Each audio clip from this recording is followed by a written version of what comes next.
Mari kita siapkan hati kita untuk menyembah dan memuji nama Tuhan. Saya undang saudara untuk bangkit berdiri, kita angkat pujian. Ku bersyukur Bapa.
sukacita Bapak Ibu Saudara?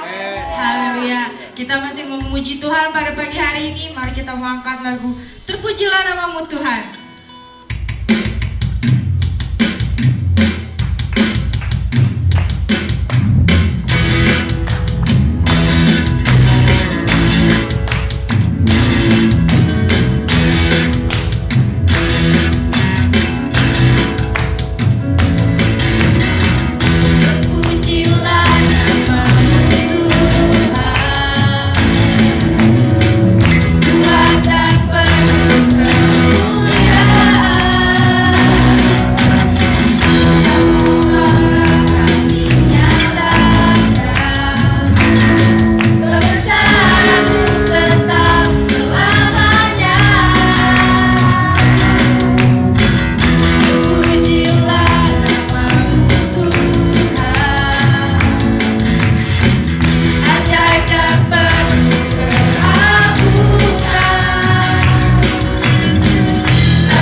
Kita masih mau memuji Tuhan pada pagi hari ini. Kita mau angkat lagi satu pujian, yaitu Allah bangkit. Serukan.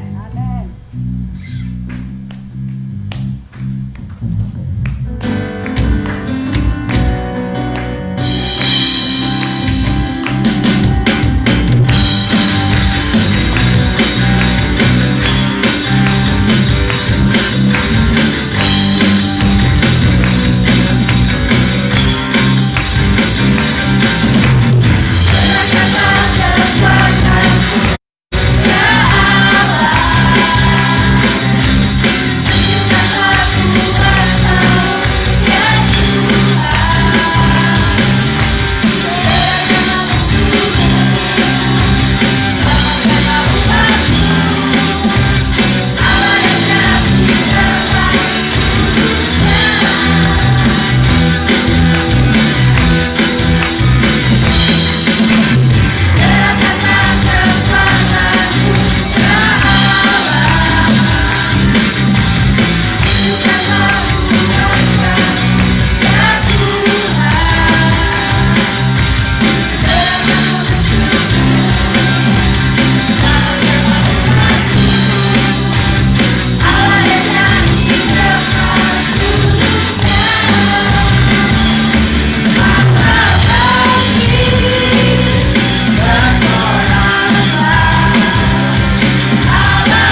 saatnya kita akan masuk ke dalam firman Tuhan. Untuk itu mari kita siapkan hati kita.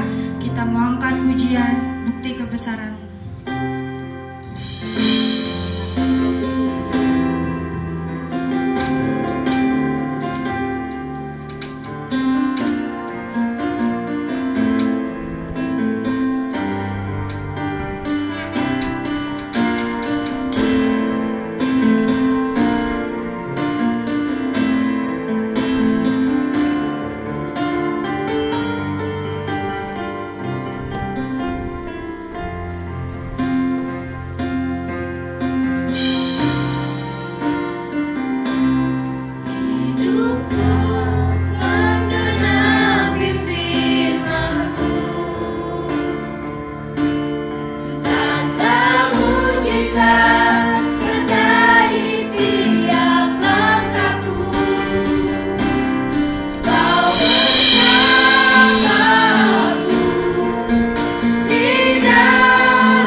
Engkau sungguh ada ya Tuhan. Engkau sungguh nyata ya Yesus. Kuasa-Mu benar-benar kami rasakan. Hadirat-Mu ada di tengah-tengah kami saat ini Tuhan. Haleluya, haleluya. Setiap pujian yang telah dinaikkan kami percaya ya Yesus. Amat terlebih naikkan dari dasar hati kami yang paling dalam ya Tuhan. Sudah sampai ke hadirat-Mu ya Tuhan. Menjadi satu dupa yang harum, jadi suatu persembahan yang mulia ya Tuhan, buat kemuliaan nama-Mu. Terima kasih Tuhan, terima kasih Yesus, sungguh Kau baik Tuhan. Dan tiba saatnya ya Yesus, sekarang kami hendak menerima kebenaran firman-Mu. Mari Tuhan, kami percaya Engkau akan memberkati kami, sama dengan pujian yang sudah kami naikkan ke hadirat-Mu ya Tuhan. Melalui firman yang Kau beritakan pada saat ini, biarlah menguatkan setiap jemaat, memulihkan setiap umat-Mu ya Tuhan yang ada, sehingga nama Tuhan boleh dimuliakan di dalam setiap pribadi kami masing-masing. Terima kasih Tuhan buat kehadiran-Mu. Terima kasih Tuhan buat mujizat-Mu. Terima kasih buat segala apa yang sudah Kau perbuat pagi hari ini ya Tuhan. Dan kami percaya firman-Mu Tuhan lebih lagi, oh Yesus akan bekerja di tengah-tengah kami pada pagi hari ini. Bapa di surga yang baik, kami siap untuk mendengarkan sebagian dari firman-Mu. Engkau urapi hamba-Mu ya Tuhan. Sembunyikan ya Tuhan di balik kuasa-Mu yang agung ya Tuhan. Karena tanpa urapan Roh-Mu, tanpa kuasa-Mu Tuhan, hamba-Mu adalah manusia yang penuh dengan kelemahan. Tapi oleh karena kekuatan Roh Kudus ya Yesus, yang memampukan hamba-Mu ya Tuhan, kiranya setiap apa yang disampaikan Tuhan, benar-benar itu adalah kata hati-Mu, benar-benar itu adalah maksud-Mu ya Tuhan, yang Kau sampaikan kepada setiap umat-Mu pagi hari ini. Sehingga yang lemah boleh dikuatkan, yang sakit boleh disembuhkan. Oh Tuhan, kami percaya Tuhan, yang berkekurangan boleh Kau cukupkan. Di dalam nama Tuhan Yesus, kami siap untuk mendengarkan sebagian dari firman-Mu pada pagi hari ini. Haleluya, haleluya, haleluya. Mari kita semua yang berkata, mari kita semua yang berdoa pada pagi hari ini, kita katakan amin. Puji Tuhan, saudara terkasih. Luar biasa ya, pujian yang dilayani oleh. Jadi saya boleh menyimpulkan bahwa bukan oleh usia ya, Tuhan akan bekerja di tengah-tengah ibadah kita. Usia yang melayani, maksud saya, usia boleh muda ya, usia boleh tua, tapi ketika Roh Allah hadir itu bekerja luar biasa. Saya boleh melihat tadi betapa indahnya pekerjaan Roh Kudus ya. Saudara bisa merasakan itu? Saudara bisa merasakan itu saudara? Betapa luar biasa ya. Puji Tuhan, hari ini kalau saya mau pakai batik ya, ini bukan, sekali lagi bukan karena apa-apa ya, karena saya ingin menyamakan aja dress code-nya dengan pemain musik, dengan WL. Mereka kemarin rundingan mau pakai batik, ya udah saya pakai batik juga deh, saya bilang gitu ya. Jadi biasanya kalau kita melayani itu pakai putih ya, itu kebiasaan dari nenek moyang kita di GBD seperti itu saudara ya. Tapi oke, saya tidak melihat itu, biarlah Tuhan sendiri bekerja pada pagi hari ini ya, melalui kebenaran firman. Baik saudara, mari kita langsung saja ya.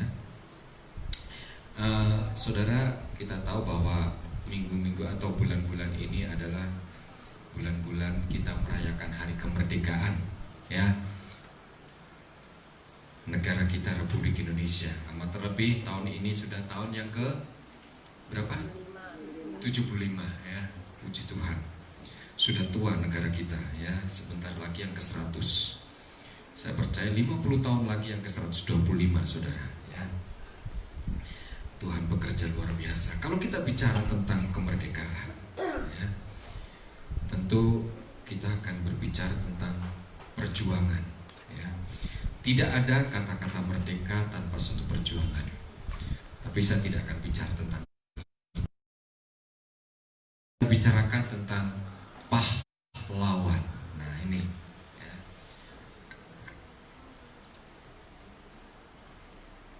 Ya.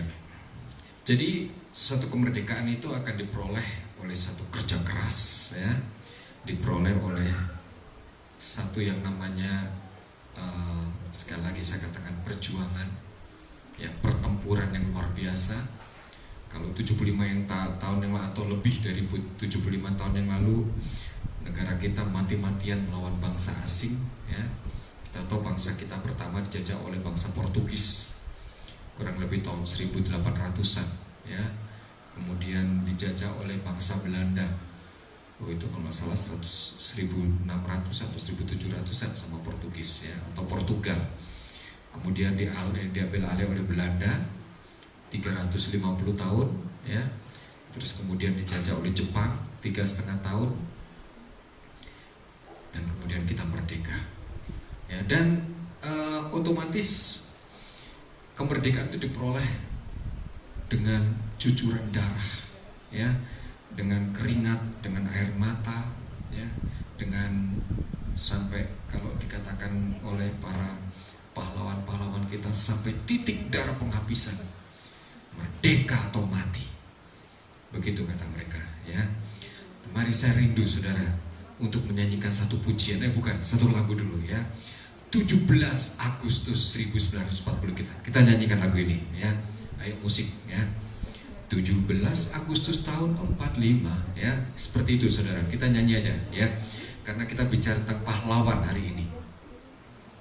Nggak apa-apa kita nyanyi lagu sekuler, ya, lagu perjuangan-perjuangan. Kalau di gereja kami di Penggilingan sana, setiap 17 Agustus biasanya ada ibadah, ya, ibadah kemerdekaan. Mari saya undang saudara bangkit berdiri, ya, supaya lebih semangat lagi nyanyinya, ya. Haleluya.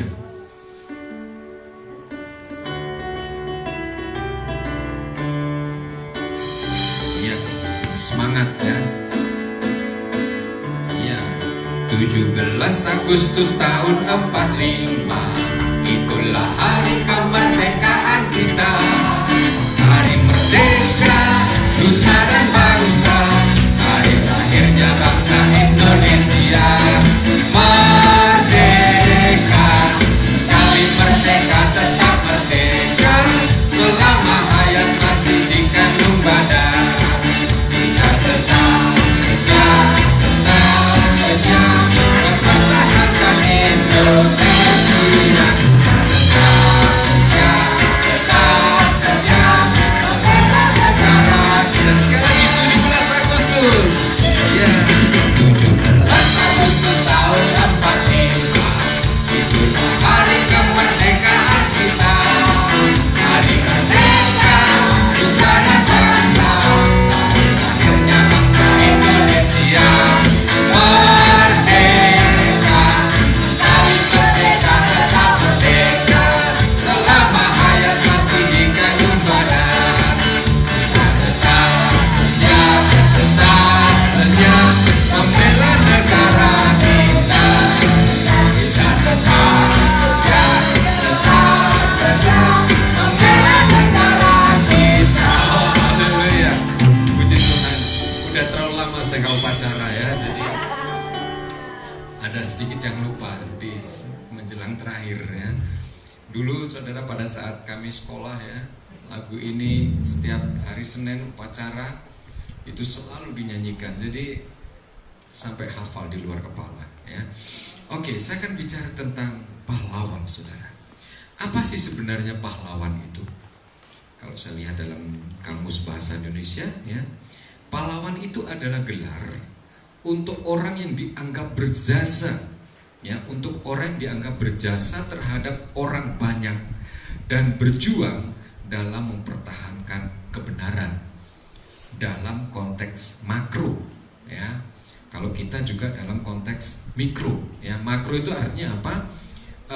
Secara global, ya, secara yang dilihat oleh manusia secara kasat mata. Artinya bahwa pahlawan itu gelar, ya, yang diberikan kepada orang yang berjasa terhadap orang banyak dan berjuang dalam mempertahankan kebenaran dalam konteks makro. Makro itu artinya apa? mungkin orang itu juga ada dosanya ya, mungkin orang itu juga ada salahnya, karena nggak ada seseorang yang sempurna ya. Nah itulah dikatakan, tapi orang itu militan sekali ya, orang itu berjasa sekali. Jadi ya itu secara makro yang nampak di mata ya. Tapi kalau kita secara mikro juga harus menjadi pahlawan, saudara. Artinya apa? Yang tidak kelihatan oleh kasat mata, tapi dilihat oleh Tuhan ya. Mari kita menjadi pahlawan-pahlawan, baik pahlawan rumah tangga ya, bagi kepala-kepala keluarga ya, khususnya buat rumah tangga yang baru ya, Bapak Ian dan Ibu Prisi, selamat untuk menjadi pahlawan rumah tangga ya, pahlawan-pahlawan pembela kebenaran. Nah pahlawan itu apa? Konotasinya pasti positif ya. Tidak ada pahlawan negatif. Kalau negatif tuh bukan pahlawan namanya ya. Selalu positif. Kita tahu ada beberapa pahlawan revolusi. Itu ada pahlawan yang meninggal pada saat dibunuh oleh PKI ya. Saya tidak bicara tentang politik di sini. Terus kemudian pahlawan perjuangan ya, seperti Pangeran Diponegoro, Cut Nyatin ya, pahlawan di bidang spasi wanita R.A. Kartini ya, masih hafal saya, mudah-mudahan nggak salah saya ya. Oke, mari kita bicara tentang ciri-ciri pahlawan, saudara. Kita juga harus menjadi satu pahlawan, pahlawan dalam pelayanan ya, pahlawan dalam bidang apa yang telah Tuhan panggil. Sebenarnya menyebut kita pahlawan itu siapa sih? Ya. Apakah salah satu pahlawan saya sebut ya? Apakah Gatot Subroto itu dirinya tahu nggak kalau dia pahlawan? Ya. Apakah gelar pahlawan itu selama dia masih hidup atau setelah meninggal? Ya. Biasanya gelar pahlawan itu diberikan ketika mereka sudah wafat atau mereka sudah gugur ya. Lalu negara memberikan gelar pahlawan. Artinya pahlawan itu bukan diberikan oleh diri sendiri, saudara, tapi pahlawan itu diberikan oleh orang lain, digelarkan oleh orang lain ya. Kalau dalam hal ini oleh negara, orang disebut ini pantas pahlawan. Kenapa Pak Harto sampai saat ini belum disebut pahlawan ya, padahal dia adalah bapak pembangunan. Dia berjasa banget terhadap kemerdekaan negara ini, adil ya, dalam memperjuangkan bangsa pada saat itu.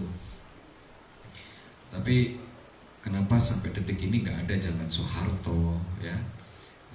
Jangankan jalan gang aja nggak ada ya. Oke lah, itu urusan negara ya, urusan presiden kita. Tapi pada saat ini saya ingin bicara tentang 5 ciri pahlawan dalam rohani ya. Kalau konteksnya di depan sini, saya bicara dalam konteks rohani, saudara ya. Mari kita menjadi pahlawan-pahlawan Allah yang luar biasa pada pagi hari ini ya. Yang disebut pahlawan itu ciri pertama, dia harus jujur. Nah ini ya, jujur itu merupakan satu modal utama menjadi seorang pahlawan ya. Nggak ada seorang pahlawan yang bengkok hatinya, pendusta ya, tukang bohong, tukang tipu sini sana. Nggak ada, saudara. Makanya dia nggak digelari pahlawan. Saya dengar cerita-cerita ya, maaf ini cerita politik sebentar, tapi saya nggak menyinggung, bahwa mungkin kenapa Pak Harto belum diberikan gelar pahlawan, karena ada tanda kutip barangkali ya, ada kesalahan-kesalahan beliau di masa lalu barangkali ya, ada kesalahan secara politis yang beliau lakukan, baik secara militer barangkali, yang saya baca di buku-buku sejarah bahwa beliau pernah berbuat salah ketika jadi Pak. Pada saat itu dia membuat perdagangan ilegal sehingga hampir dipecat sama Ahmad Yani pada saat itu ya. Tapi dipertahankan sama Gatot Subroto ya, sehingga Pak Harto tetap menjabat sebagai Pangdam waktu itu. Ya, ada satu kesalahan masa lalu. Ya itu barangkali kesalahan-kesalahan, artinya ketidakjujuran itu sangat mempengaruhi saudara. Ya, kita anak-anak Tuhan dituntut untuk jujur. Mari kita buka dulu di dalam Amsal 23 ya. Saudara tidak usah berdiri ya. Amsal 23. Kemudian tolong pria yang baca ya. Dan yang wanita tolong buka Amsal 11. Sebentar saya tunjukkan ayatnya ya. Yang wanita Amsal 11, yang pria Amsal 23. Ayat yang ke-16 yang Amsal 23 yang pria. Sedangkan yang wanita Amsal 11 ayat 11. Nah, kita baca bersama-sama ya, meskipun sambil duduk saja nggak masalah ya. Kita baca dulu kaum pria. Amsal 23 ayat berapa tadi, lupa saya? 16. Haleluya, puji Tuhan ya. Saya cuma ngetes saudara, ternyata masih menyimak ya. Amsal 23 ayat 16. Nanti yang wanita Amsal 11 ayat 11 ya. Ayo yang pria dulu ya. Sekarang the man first ya, laki-laki dulu. 1, 2, 3. Jiwaku bersukaria kalau bibirmu mengatakan yang jujur ya. Tahu saudara bahwa kejujuran itu membuat hati kita lega ya. Tidak ada yang disembunyi-sembunyikan ya. Pada saat Adam dan Hawa berbuat dosa ya, ketika dia tahu, dia pikir Allah nggak tahu saudara ya.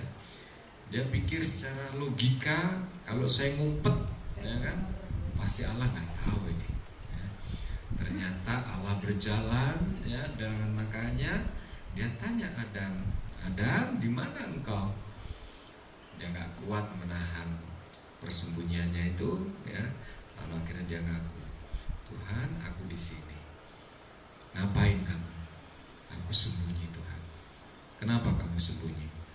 Aku takut. Ya. Orang yang nggak jujur itu karena rasa takut saudara ya, sehingga dia perlu untuk berbohong. Coba kalau Adam satu, meskipun sudah berbuat dosa ya, kalau saat itu dia tersungkur di kaki Allah, ngomong langsung kepada Tuhan, Tuhan ampuni aku sudah berdosa. Nggak usah nunjuk istrinya, nggak usah nunjuk siapa-siapa, nggak usah mencari kambing hitam saudara. Aku yang salah Allah. Kalau kau mau menghukum, hukumlah aku. Mungkin kalau Adam di awal-awal ngomong begitu saudara, beda ceritanya ya. Pasti ada satu pengampunan ketika itu dinyatakan dengan sungguh-sungguh, dengan terbuka, ada plong ya. Tidak ada yang disembunyi-sembunyikan, tidak ada dusta di antara kita ya. Maksudnya antara kita dengan Tuhan ya. Kita terbuka aja ya. Kalau kita terbuka, dalam Amsal tadi dikatakan, jiwaku bersukaria hanya karena jujur saudara. Penting itu jujur ya. Ayo kita sama-sama jujur antara suami istri, orang tua anak-anak. Tapi kalau kamu misalnya anak-anak udah ada mulai belajar narkoba ya, maaf tadi aku nyoba narkoba ya. Paling orang tua marah, itu jelas marah ya. Tapi nggak lama saudara, ketika kita mengaku, bener ya, kamu nggak akan lagi melakukan itu, bener mah, aku janji mah. Plong kan? Kejujuran itu penting ya, Cliff ya, penting jujur ya. Amin, haleluya. Bukan berarti Cliff narkoba, enggak ya. Saya hanya nunjuk aja ya. Belajar merokok ya. Kenapa merokok harus sembunyi-sembunyi? Enggak perlu saudara, karena saudara membantu pabrik rokok membakar rokok ya. Kalau rokok nggak dibakar nggak habis-habis nanti ya. Apa katanya merokok takut mati? Nggak usah takut mati, ada korek kok, dinyalain aja lagi ya kan. Haleluya ya. Kalau kita mulai belajar tidak benar di hadapan Tuhan, kita ngakui dan Tuhan, aku ini salah, aku udah melakukan ini itu dan sebagainya. Ayo kita jujur. Seorang pahlawan dia harus jujur di hadapan Tuhan ya. Ayat yang berikutnya tadi Amsal 11 ayat 11. Yuk kaum wanita bacakan ya. Sebelum baca kalau mau berdehem dulu, berdehem seperti Mayu tadi ya, untuk mempersiapkan suaranya ya. Oke.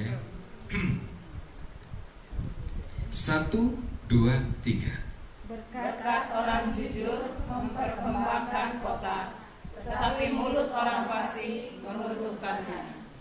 Betul. Orang jujur itu banyak berkatnya ya. Saudara-saudara belum diberkati ya, saudara-saudara merasa belum diberkati, koreksi diri. Tuhan, adakah yang tidak jujur dari aku Tuhan? Ampuni Tuhan. Mungkin ada perbuatan saudara atau kata-kata saudara yang merasa nggak benar ya, bohong kepada sesama ya. Ketika kita bohong kepada sesama, dusta kepada sesama ya, itu berarti kita mendustai Tuhan. Karena siapa menghina, siapa berkat orang jujur itu memperkembangkan kota. Artinya ketika di kota itu ada orang jujur saudara ya, kota itu akan berkembang luar biasa. Dimanapun kita berada, berkat akan selalu menghampiri kita saudara. Ada haleluya? Ada haleluya? Pertanyaannya ada haleluya? Ada, puji Tuhan ya. Gitu jawabannya, ada haleluya? Ada saudara. Masih banyak? Masih, haleluya ya.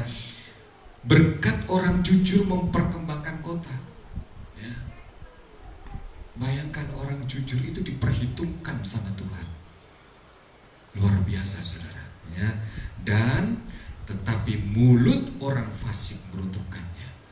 Orang fasik itu apa? Seorang yang munafik saudara ya. Ya saudara tahulah orang munafik itu gimana ya. Orang yang di belakangnya ya, tidak berani di depannya, itu namanya munafik saudara. Sebab kalau kita ngomong di depannya hancur kita ya. Ngomong tuh di belakangnya saudara. Mari kita belajar tuh melakukan hal-hal yang jujur. Jangan seperti orang fasik ya. Mari kita belajar untuk meskipun ini sulit ya. Kejujuran ini tidak segampang ucapan saudara ya. Memang saya rasa ini hal yang sangat sulit dilakukan, tapi kita harus belajar. Gak ada orang yang sempurna saudara, kita harus belajar ya. Yang pertama tadi jujur. Coba yang terakhir bukan, maksudnya dari jujur ini Lukas 16 ayat yang ke-11 ya. Lukas 16 ayat 11 saya akan baca saja. Lukas pasal 16 ayat yang ke-16 ya. Ayat yang ke-11 Lukas 16:11 demikian firman Tuhan. Jadi jikalau kamu tidak setia dalam hal mamon yang tidak jujur, siapakah yang akan mempercayakan kepadamu harta yang sesungguhnya? Saudara tahu ini maksudnya ya, mamon itu bicara tentang uang ya. Kalau kita tidak bisa dipercaya dalam uang yang kecil, gimana kita mau dipercaya dengan uang yang besar saudara? Ini yang seringkali menjadikan anak-anak Tuhan gagal ya. Gagal dalam hal apapun. Gagal dalam hal kepercayaan ya. Gagal dalam membangun bisnis, gagal dalam usaha, karena tidak jujur dalam hal mamon ya, dalam hal uang saudara. Seperti halnya Sakius ya, yang dia kepala pemungut cukai, dia gak jujur saudara, tapi karena ada pengakuan dalam diri dia. Begitu dia ketemu Yesus, Tuhan, kalau ada orang yang kurugikan aku, kembalikan 4 kali lipat. Hari ini juga keselamatan menghampiri engkau, kata Tuhan ya. Ketika ada kejujuran, mari ada satu berkat di sana. Ada satu hal-hal yang luar biasa yang Tuhan berikan kepada kita. Ini saja 3 ayat ini aja yang saya cuplik, banyak sebenarnya ya, tapi jangan nanti terlalu malam nanti ya. Itu yang pertama, jujur, modal pertama untuk menjadi pahlawan. Modal kedua, saudara, harus berani. Nah ini ya, pahlawan jangan takut saudara ya. Pahlawan terus berani. Berani apa saudara? berani untuk mengatakan yang benar, ya, berani untuk menolak dosa, berani untuk bersaksi, berani untuk menyebarkan kerajaan Allah, ya. Saudara, kalau ada kesempatan untuk bersaksi, bersaksi saudara, ya. Jangan malu-malu, kita harus berani. Ayo kita sebagai pahlawan Kristen, sebagai pahlawan Allah, kita harus mulai belajar untuk berani, saudara. Semua pahlawan yang telah gugur, ya, Yosudarso kayak, mereka tahu kalau mereka bakalan mati, saudara, bakalan gugur, tahu, ya. Tetapi sebagai komandan, dia tahu risiko yang harus dihadapi. Sebagai anak-anak Tuhan, kita harus tahu risiko yang kita hadapi. Murid-murid Tuhan tahu risiko yang harus dihadapi ketika dia mengakhiri hidup mereka. Ya, udah sering kali saya katakan di sini bagaimana cara mati setiap murid-murid Tuhan. Gak ada yang enak, saudara. Ya, gak ada yang dipeti mati pakai dasi, pakai jas, gak ada, saudara. Memang zaman dasi itu gak ada jas, gak ada dasi, ya. Tapi mereka mati dengan mati syahid, saudara.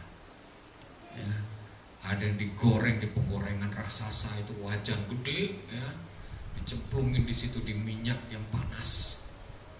Sadar gak dia, saudara? Sadar kalau dia digoreng, gimana rasanya? Saudara tahu ikan lele? Ikan lele, pernah goreng ikan lele, ya? Itu kadang-kadang digoreng pun dia masih hidup, saudara. Ya, masih loncat sana loncat sini. Bagaimana dengan orang yang digoreng, coba? Ya. Terus Petrus matinya gimana? Disalib, tapi kepala di bawah. Gak ada yang enak, saudara. Semua mati syahid, ya. Stefanus dilempar sama batu. Gak ada yang enak. Tetapi ayo kita harus berani, saudara. Berani ketika nanti sesuatu menghadang kita, menghadang kita. Kita harus berani katakan, ya, Yesus adalah juru selamatku. Ya, Yesus adalah kebenaran buatku. Yesus adalah jalan kehidupan buatku.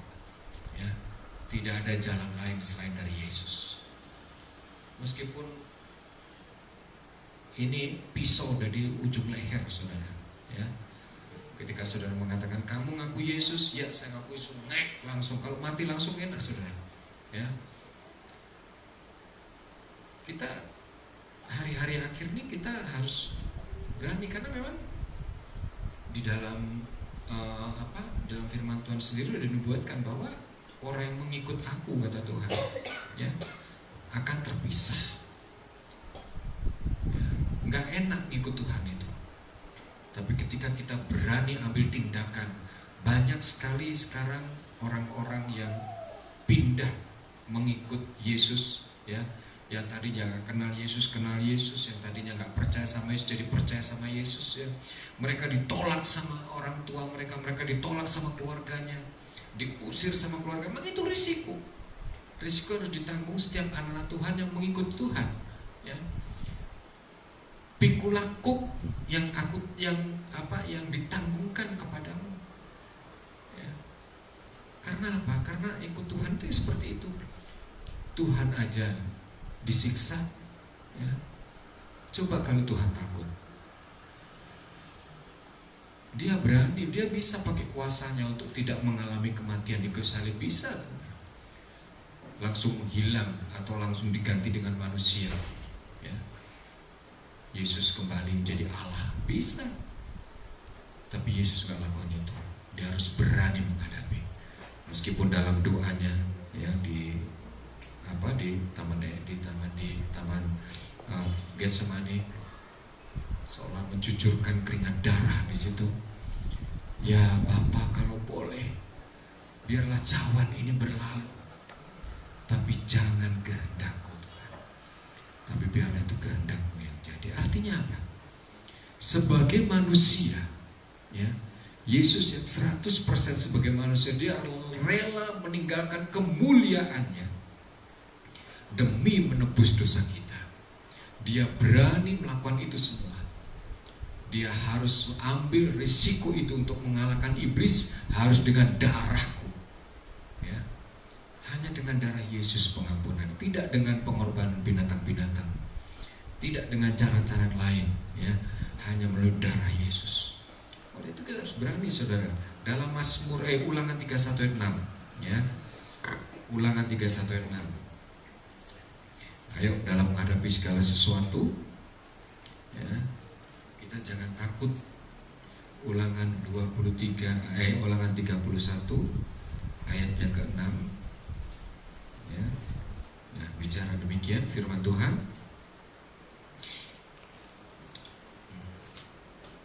Ya. Kuatkan dan teguhkanlah hatimu, janganlah takut, artinya harus berani, dan jangan gemetar karena mereka, sebab Tuhan Allahmu, Dialah yang berjalan menyertai engkau. Ia tidak akan membiarkan engkau dan tidak akan meninggalkan engkau. Ada haleluya, saudara. Amin. Gak usah takut, saudara. Kita harus berani menghadapi apapun terjadi dalam kehidupan kita. Ya, di sini perikopnya bicara tentang Yosua sebagai pengganti Musa. Ya, ketika Musa tidak berkenan di hadapan Allah untuk masuk ke tanah Kanaan, harus ada pengganti untuk memimpin bangsa Israel ini. Ya, melalui pilihan Allah sendiri. Yosua tadinya takut, saudara, dia gak berani. Tuhan, jangan aku. Tapi firman Tuhan meneguhkan di sini, ya. Kuatkan dan teguhkanlah hatimu. Gak usah takut. Menghadapi hidup ini kecil. Kalau hanya sekedar gak punya uang kecil, saudara, ya, bisa gak saudara berkata begitu? Gak ada uang di dompet, tinggal 1.000, saudara, ya. Sementara kita harus makan hari itu, kita harus mengeluarkan uang mungkin lebih dari 50.000, tapi uang hanya 1.000. Harus bisa berani gak saudara mengucap syukur kepada Tuhan? Berani gak saudara dengan uang, Tuhan, aku cuma punya uang segini, Tuhan, dalam nama Yesus pasti aku makan. Ya, gak usah takut. Menghadapi hidup ini adalah biasa, saudara. Persoalan demi persoalan, masalah demi masalah, ya. Karena apa? Karena ketika masalah menimpa saudara, berarti saudara masih disayang sama Tuhan. Amin. Saudara masih dicinta sama Tuhan. Oleh sebab itu ditimpakan masalah demi masalah. Bukan Tuhan malah membenci, bukan, ya. Saudara gak usah mengeluh sama Tuhan. Tuhan, kenapa ini masalah ini belum selesai, ada lagi. Kenapa persoalan satu ada lagi, yang satu belum selesai muncul lagi 2, yang 2 belum selesai muncul lagi 6. Udah berapa itu, saudara? Udah 9, ya. Gak usah takut. Ketika kita tetap ada di dalam Yesus, percayalah Tuhan akan menyertai. Ya, Mazmur 27 ayat 1. Mazmur 27 ayat 1. Ya, saya akan cepat saja, mudah-mudahan 15 menit selesai. Mazmur 27 ayat 1. Ya.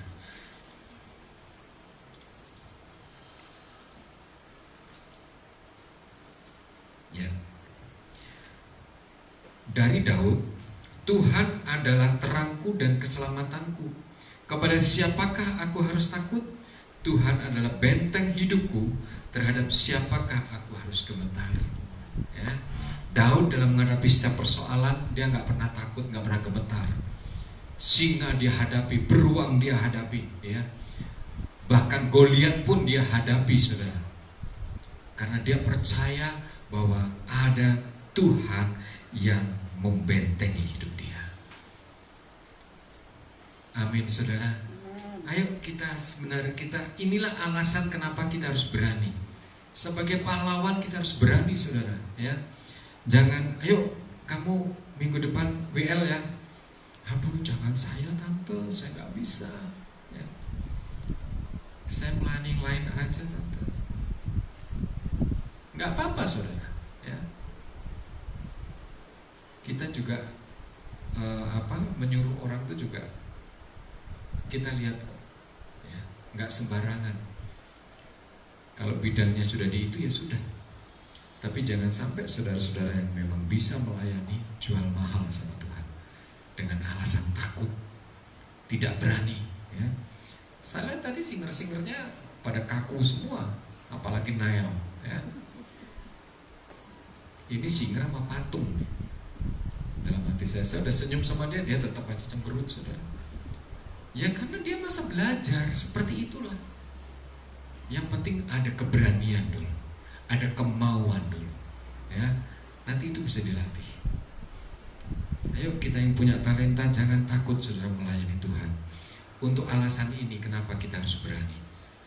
Karena Allah benteng keselamatan kita. Amin.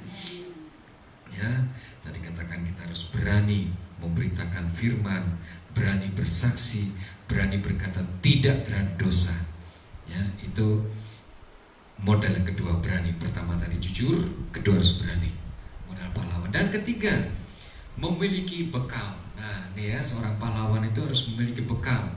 Kalau di sekuler ya, memiliki bekal apa? Pendidikan, pelatihan, misalnya mereka yang masuk ke tentara, mereka yang masuk ke ke instansi-instansi tertentu, mereka kan dilatih sesuai dengan bidangnya, ya.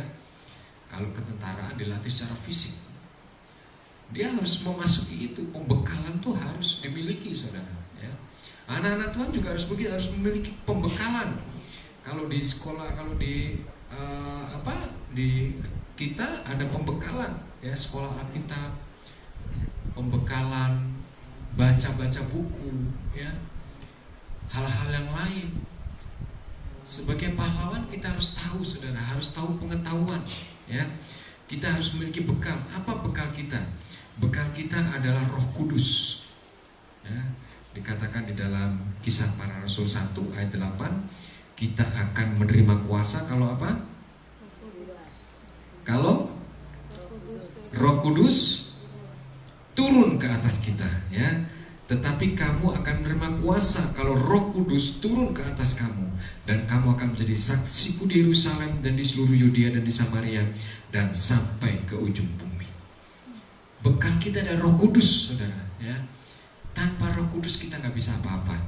Oleh sebab itu, mari kita, hanya ini bekal kita yang Tuhan berikan, ya.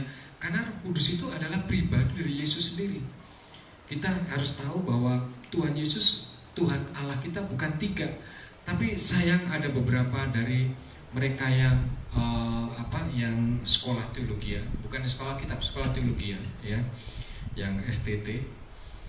Mereka pakai logika, saudara, sehingga mereka menyangka bahwa Allah itu cuma dua pribadinya, ya.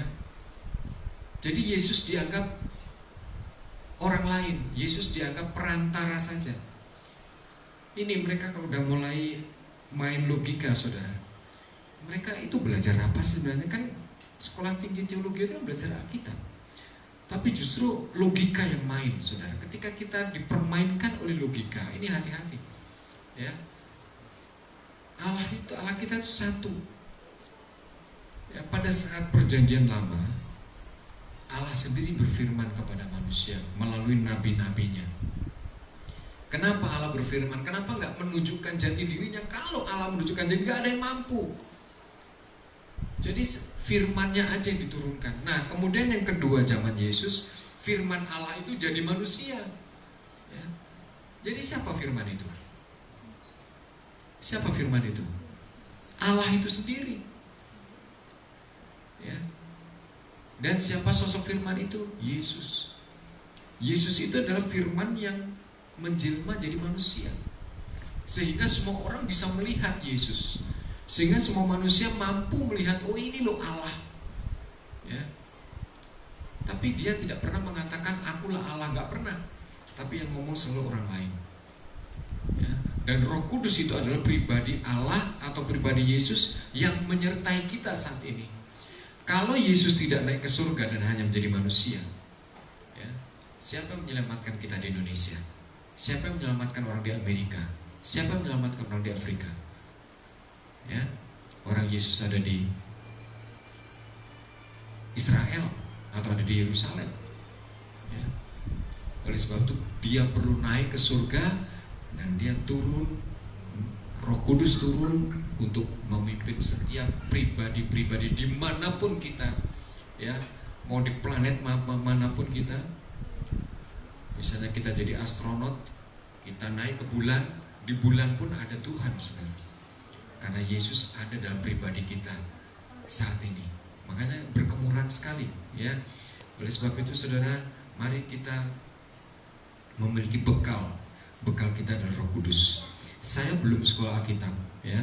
Giliran saya mau sekolah, pandemi saudara. Saya masuk sekolah yang dibuat program sama MD, ya. Sekolah pendidikan pelayanan Pantai Kosta Jakarta, ya, gratis itu untuk para pelayan-pelayan Tuhan, dan itu sudah bekal untuk bisa menjadi gembala. Katanya itu cuma 8 bulan pendidikan itu. Baru pertemuan sekali diumumkan pandemi saudara, ya. Akhirnya sampai sekarang belum dibuka lagi. Nggak apa-apa kalau saya memang belum sekolah Alkitab, ya. Sebab apa? Sebab yang bisa memberikan saya mengerti akan firman Tuhan itu siapa? Roh Kudus. Kalau kita sekolah Alkitab itu hanya pengetahuan, ya, hanya pengetahuan dari kitab Kejadian sampai Wahyu. Kita belajar, ya, itu nggak salah saudara, ya. Sebab itu mari kita belajar untuk memiliki bekal. Dan yang keempat ini kita harus berjuang, ya. Seorang pahlawan harus berjuang saudara. Jangan pahlawan tuh enak-enakan aja, makan tidur, bukan pahlawan itu namanya, ya. Pahlawan itu harus bekerja, harus berjuang, ya.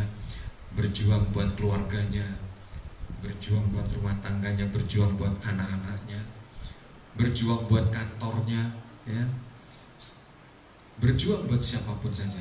Kalau kita harus berjuang buat kebenaran firman Allah, ya. Mari kita buka Ulangan 31 ayat 8. Ulangan 31 ayat ke-8, ya.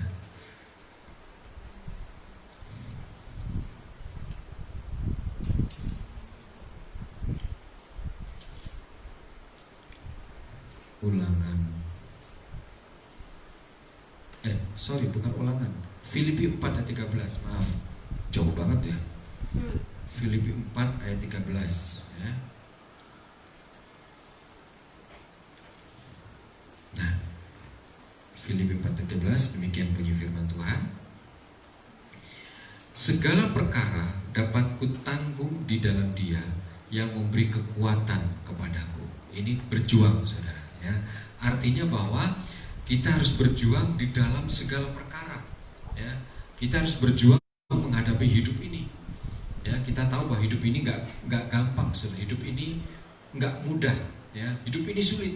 Tapi untuk menempuh itu kita harus berjuang. Tuhan menyertai kita saudara. Oh ya, terus kemudian coba kita buka Ulangan 31 ayat 8, betul, ya.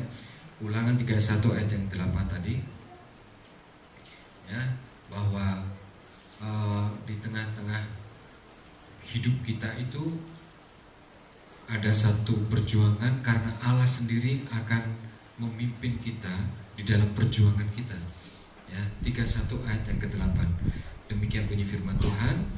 Sebab Tuhan, Dia sendiri akan berjalan di depanmu, Dia sendiri akan menyertai engkau, Dia tidak akan membiarkan engkau dan tidak akan meninggalkan engkau. Janganlah takut dan janganlah patah hati. Artinya ketika perjuangan itu gagal, apa kita harus putus asa?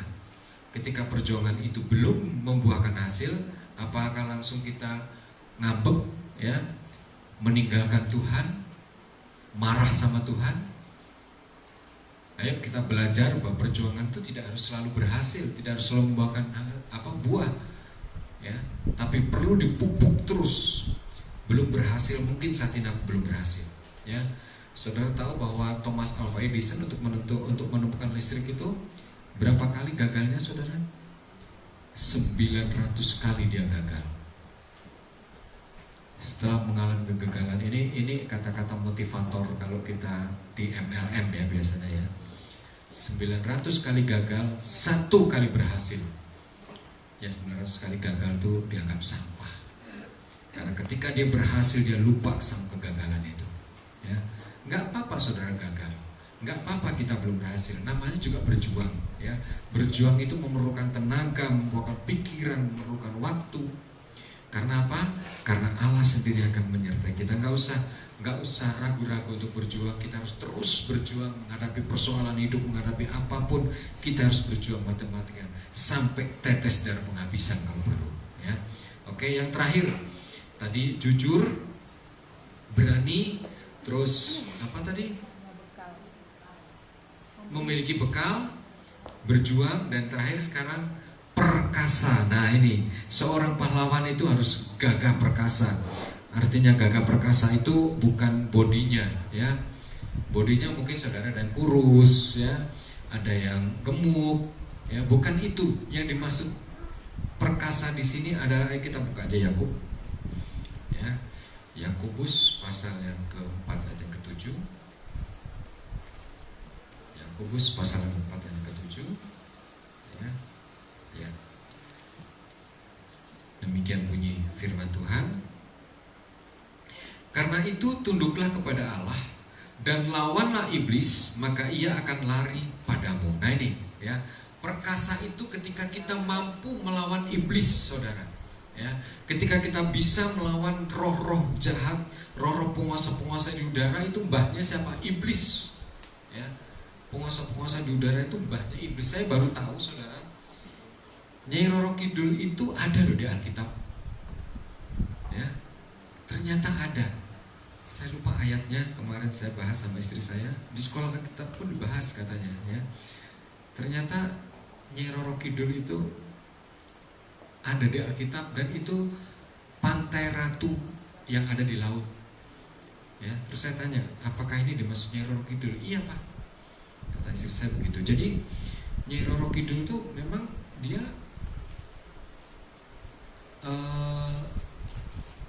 iblis juga, ya, yang tinggal di lautan, saudara, ya. Jadi bukan Aquaman, bukan, ya. Kalau Aquaman itu fiksi, ya. Tapi ini Nyai Roro Kidul itu benar ada di Alkitab. Oleh sebab itu, saudara, kita jangan percaya sama Aquaman, jangan percaya sama Nyai Roro Kidul juga, ya. Apalagi minta-minta mempersembahkan sesuatu di laut selatan, ya. Kita harus mempersembahkan yang terbaik buat Tuhan. Kita harus perkasa, saudara, mampu mengalahkan kuasa maut, mampu mengalahkan si iblis. Ya, kita dalam mampu mengalahkan iblis itu gak gampang, saudara, ya. Yesus pernah berkata sama murid-muridnya, iblis ini tidak bisa diusir dengan sembarangan, tapi harus dengan puasa. Ya, artinya apa? Ada iblis-iblis tertentu yang iblis itu punya, atau si Lucy itu punya bala tentara yang hebat-hebat, saudara. Dan bala tentaranya itu sekarang ini sangat luar biasa, menggempur kita anak-anak Tuhan. Ya, oleh sebab itu kita harus dibekali, kita harus jadi pahlawan, saudara, harus perkasa untuk menghadapi kuasa kegelapan ini. Ya, perkasa dalam hal doa. Ya, kita mendoakan orang sakit, mendoakan orang yang lemah, mendoakan orang yang yang mau meninggalkan Yesus. Ya, banyak orang-orang yang putus asa saat ini meninggalkan Tuhan, saudara. Mari kita tetap perkasa, amat terlalu perkasa mempertahankan iman kita kepada Yesus. Ya. 2 Timotius 4 ayat 7, ya, ayat yang terakhir. 2 Timotius 4 ayat yang ke-7, ya, ayat yang terakhir. 2 Timotius 4 ayat ke-7. Ya, demikian firman Tuhan. Aku telah mengakhiri pertandingan yang baik. Aku telah mencapai garis akhir, dan aku telah memelihara iman. Apa yang kita perkasa untuk apa, saudara? Untuk mempertahankan iman sampai mati. Ya, mempertahankan iman sampai garis akhir ini.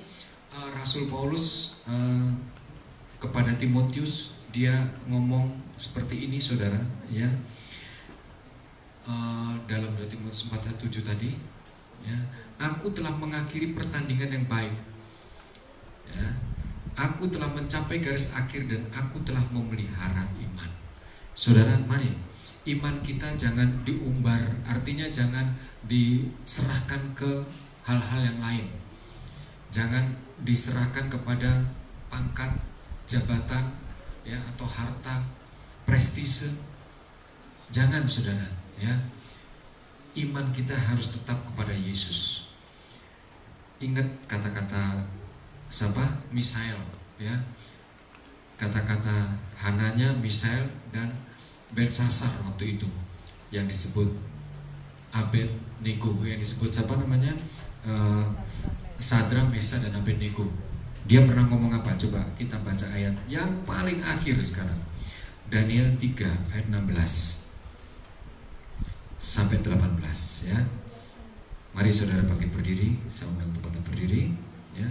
Kita baca Daniel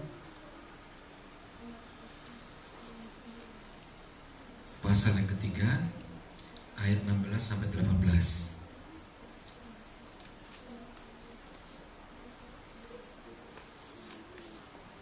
Sedang saudara bangkit berdiri, kita akan baca bersama-sama. Ini pengakuan yang luar biasa. Dia mempertahankan iman dia, ya. Dia perkasa karena mempertahankan apa yang dia yakini, ya. Seperti ini, saudara. Kita baca bersama-sama Daniel 3, ya, ayat 16 sampai 18. Yuk kita baca bersama-sama. 1, 2, 3. Lalu Sadrak, Mesak, dan Abednego menjawab Raja Nebukadnezar, "Tidak ada gunanya kami memberi jawab kepada Tuanku dalam hal ini. Jika Allah kami yang kami puja sanggup melepaskan kami, maka Ia akan melepaskan kami dari perapian yang menyala-nyala itu dan dari dalam tangan-Mu, ya Raja. Tetapi seandainya tidak, hendaklah Tuanku mengetahui, ya Raja, bahwa kami tidak akan memuja dewa Tuanku dan tidak akan menyembah patung emas yang Tuanku dirikan." Tetap berdiri, saudara. Bisa nggak kita seperti ini ketika kita berhadapan dengan situasi, ya, yang kematian sudah menghadang di depan kita, tetapi kita masih mengaku, "Yesus, Engkau Tuhan kami." Kita harus jadi pahlawan-pahlawan iman, ya. Di dalam anak-anak sekolah minggu ada GPDI, ya, ada GPDI, yaitu apa, Pak? Generasi perkasa dalam iman, ya. Kita juga harus seperti mereka, saudara. Kita harus menjadi generasi yang perkasa di dalam iman. Sebab ketika iman sudah kita tinggalkan, maka tidak ada lagi keselamatan yang dimiliki. Tidak ada lagi hal yang perlu dipertahankan, saudara, ya. Mari kita belajar menjadi pahlawan-pahlawan yang disegani, baik oleh lawan, ya, baik oleh teman. Kita harus mampu untuk menjadi pahlawan Kristus. Kita harus jujur, ya. Kita harus berani. Kita harus memiliki bekal. Kita harus berjuang dan kita harus perkasa untuk mempertahankan apa yang perlu kita pertahankan. Sebab akhir-akhir ini banyak bujukan-bujukan iblis untuk membawa kita jauh dari Tuhan, untuk membawa kita melupakan akan kasih Tuhan. Mari pada saat siang hari ini Tuhan ingatkan kepada kita untuk kita kembali mempertahankan iman kita, mempertahankan Tuhan sebagai Tuhan dan Juru Selamat kita.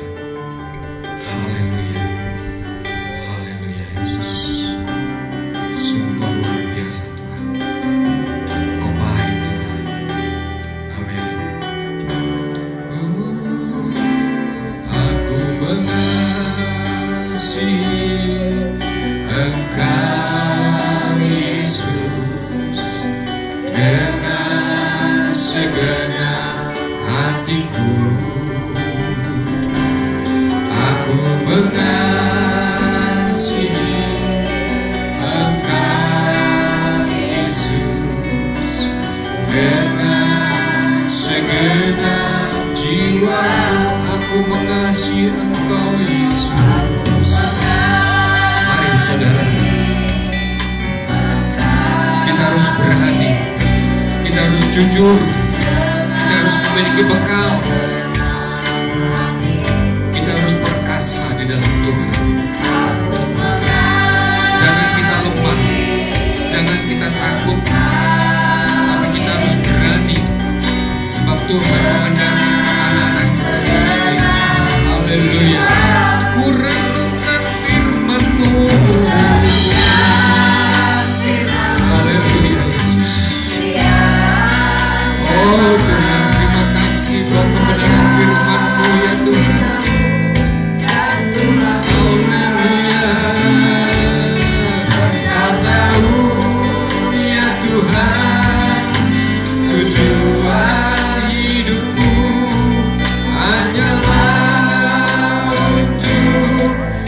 menyenangkan hatiku. Biar musik saja menyanyikan lagu ini. Saudara, sudahkah ada kelima syarat ini dalam kehidupan kita? Sudah adakah kejujuran dalam hidup kita? Sudah adakah keberanian dalam hidup kita? Sudah adakah bekal? Sudah adakah keperkasaan dalam hidup kita? Firman Tuhan mengingatkan kepada kita siang hari ini, kalau kita mau menjadi pahlawan-pahlawan rohani, kita harus berani melawan dosa, berani melawan kuasa kegelapan, berani melawan apapun yang Tuhan tidak suka. Tetapi mari kita pertahankan kebenaran firman Tuhan. Kita pertahankan iman kita. Kita pertahankan hanya Yesus, Tuhan dan Juru Selamat kita. Haleluya. Jangan kita tinggalkan Tuhan. Jangan kita tinggalkan keyakinan kita, iman kita. Hanya sesuatu yang bersifat sementara. Tapi mari kita pertahankan Yesus sebagai Tuhan yang kekal atas hidup kita. Aku mengasihi Engkau Yesus dengan segenap hatiku. Aku mengasihi Engkau Yesus dengan segenap jiwaku. Ku renungkan firman-Mu. Haleluya. Terima kasih. Benar. Biarlah ya Tuhan, kami mau merenungkan firman. Kami mau melakukan firman itu siang dan malam, Yesus. Karena itulah tujuan hidup kami, hanya untuk menyenangkan hati-Mu, Yesus. Renungkan firman-Mu siang dan malam. Ku pegang berita-Mu dan ku lakukan.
Ku lakukan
Haleluya. Mari kita merenungkan siang hari ini.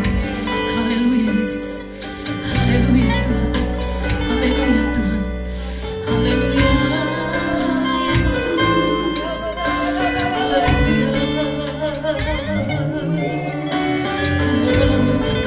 Yesus. Mari kita menyembah Tuhan pagi hari ini. Mari kita merenungkan firman Tuhan yang sudah disampaikan siang hari ini.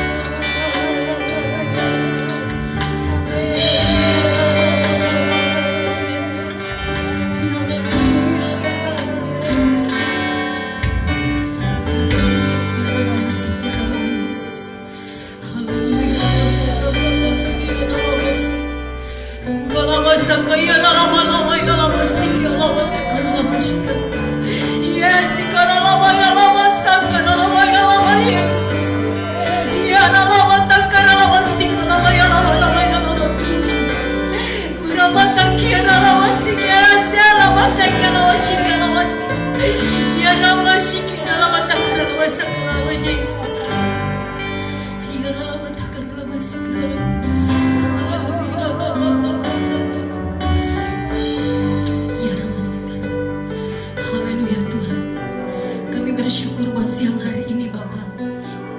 Engkau Allah yang baik, Engkau Allah yang tidak pernah meninggalkan kami. Siang hari ini Kau diingatkan lewat firman-Mu Tuhan, bahwa kami jangan pernah takut menghadapi hidup ini. Apapun yang kami alami Tuhan, di dalam kehidupan rumah tangga kami, di dalam kehidupan kami pribadi lepas pribadi, Engkau Allah yang tidak pernah meninggalkan kami. Tuhan, kami manusia yang penuh dengan kekurangan, kami penuh dengan dosa Tuhan. Ampuni kami Tuhan Yesus. Ampuni di setiap keberadaan kami Tuhan. Karena siapakah kami ini di hadapan-Mu ya Bapa? Kami bukan siapa-siapa Tuhan. Tapi biarlah setiap hari kehidupan kami boleh diperbaharui Tuhan. Lewat kami berdoa, lewat kami membaca firman Tuhan, lewat kami mendengarkan firman-Mu Tuhan. Biarlah Tuhan kami yang ada pada saat ini, kami boleh tetap kuat, kami boleh menjadi seorang pahlawan Tuhan. Baik di dalam kehidupan pribadi kami, di dalam pelayanan kami Tuhan, di dalam setiap langkah-langkah hidup kami, kami tidak akan pernah takut. Karena Engkau Allah beserta dengan kami. Ketika kami mau mengatakan Tuhan sesuatu kebaikan di dalam Engkau, Engkau Allah yang menyertai kami. Terima kasih Tuhan. Berkati kami semua, berkati jemaat-Mu, berkati pelayan-pelayan-Mu, berkati hamba-Mu yang sudah menyampaikan firman-Mu siang hari ini Tuhan. Kami percaya urapan Allah terus bekerja bagi hamba-Mu. Engkau Tuhan lebih hari Tuhan, Engkau percayakan Tuhan lebih hari lebih heran lagi bagi Bapak Engkau Tuhan. Berkati keluarganya, berkati istri anak-anaknya Tuhan. Terima kasih. Kami percaya Tuhan, Roh Allah bekerja di tengah-tengah kami. Kami pulang dari tempat ini ada kekuatan baru, ada sukacita yang melimpah bagi kami. Biarlah Tuhan di hari-hari ini kami boleh tetap kuat bersama dengan Yesus. Di luar Tuhan, kami tidak dapat berbuat apa-apa. Terima kasih Tuhan, kami serahkan ibadah kami selanjutnya ke dalam tangan-Mu. Hanya di dalam nama Tuhan Yesus Kristus kami sudah berdoa dan bersyukur. Haleluya.